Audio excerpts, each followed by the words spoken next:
Bonjour tout le monde, j'espère que vous allez bien. Alors, je sais, bon déjà, ça fait longtemps que je suis pas venue, mais ça à la rigueur, vous commencez à avoir l'habitude. Je vais vous parler d'un livre que mes sœurs m'ont offert à Noël. Et c'est le genre de livre, en fait, où on en entend beaucoup parler. Et où je me dis, bah franchement, on en entend trop parler, justement. Et j'ai pas envie de faire un peu comme les autres.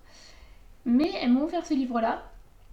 Et je me suis dit, bon, vu qu'elles me l'ont offert, autant le lire. Comment vous dire? Je l'ai reçu le dimanche soir, le soir de Noël, enfin, le 25 au soir.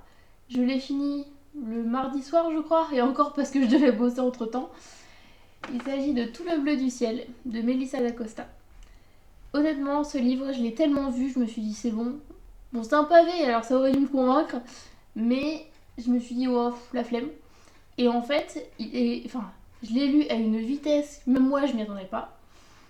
Et c'est passé, mais à une vitesse incroyable. Pour vous faire un petit résumé, c'est l'histoire d'Émile, un jeune homme de 26 ans, à qui on détecte un Alzheimer précoce. Alors à 26 ans, savoir qu'on a Alzheimer, c'est un peu émotionnellement, je sais pas, essayez, faites l'expérience, vous allez voir, ça doit être assez chelou. Et il se dit, j'ai pas envie de finir mes jours, pas dans un institut, mais je sais même pas comment expliquer ça. C'est en fait une espèce de protocole, voilà, pour essayer de ralentir la maladie. Parce qu'on lui dit d'emblée qu'il guérira pas, qu'il a peu de chances de survivre à plus de 2 ans. C'est-à-dire qu'en gros, dans 2 ans, c'est sûr qu'il sera ou déjà mort ou sur le point de mourir. Donc déjà, ça met bien l'ambiance dès le début du bouquin, on adore. Et il se dit, bah en fait, j'ai pas envie de faire subir ça à ma famille, en fait. J'ai pas envie qu'il me voit dépérir pendant 2 ans. J'ai pas envie de les voir en fait tristes pour moi.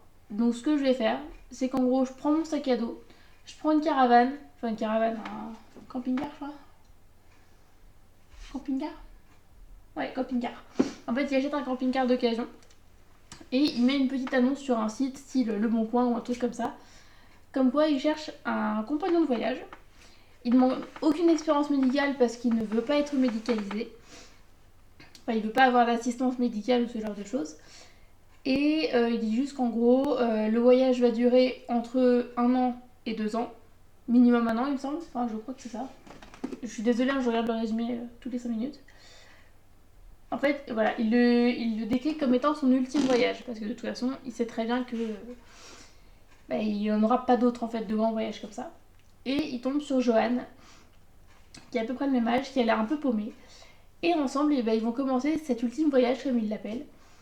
Pour le coup, je me suis dit, ça commence de manière un peu bizarre, je sais pas si je vais aimer. Et en fait, au fur et à mesure de l'histoire, on se prend dans le truc, on se prend dans leur relation qui commence tout juste, ils apprennent à se découvrir, elle apprend à connaître un petit peu qui il est au travers de ce qu'il lui veut bien lui raconter, parce qu'il raconte pas grand chose quand même. On découvre un petit peu tout leur périple, alors je vous dis pas par où ils passent parce que je me souviens pas de toutes les villes et en plus vous risqueriez de me jeter des cailloux. Mais voilà, vraiment c'est un très très beau livre. Pour tout vous dire, quand je l'ai fini, j'étais en pleurs dans mon canapé. Je sais qu'il y en a qui aiment pas quand je dis ça parce que ça les spoil un peu, mais en même temps c'est pour vous dire à quel point c'est tellement bien écrit que ça fait ressortir plein d'émotions. Franchement, je pensais pas me mettre à pleurer à la fin d'un bouquin parce que ça m'arrive très rarement. Je suis en train de réfléchir, mais par exemple, un des derniers que j'ai lu de Grimaldi me l'a pas fait. Par contre, évidemment, oui. Et Ne dure que les moments doux de Virginie Grimaldi, j'avais fini en pleurs. Donc celui-ci, j'ai fini en pleurs aussi. Et franchement, si vous savez pas quoi lire et que vous avez un peu de temps à tuer, mais allez-y parce que vous allez passer un super moment. C'est super bien écrit. On sent en fait que l'auteur, soit elle connaît très très bien le coin où ils vont voyager, je vous le dis pas, ou alors elle y a vécu, ou vraiment elle a une imagination incroyable, parce qu'elle retranscrit hyper bien les paysages, les détails, etc. Ça a l'air canon. Pour tout vous dire, j'ai presque envie de faire la même chose qu'Emile. Donc voilà, j'espère vraiment que ça vous plaira, parce que moi ça m'a énormément plu. Et du coup, je pense que vous vous en doutez, mais je vais également vous parler des autres livres de cet auteur.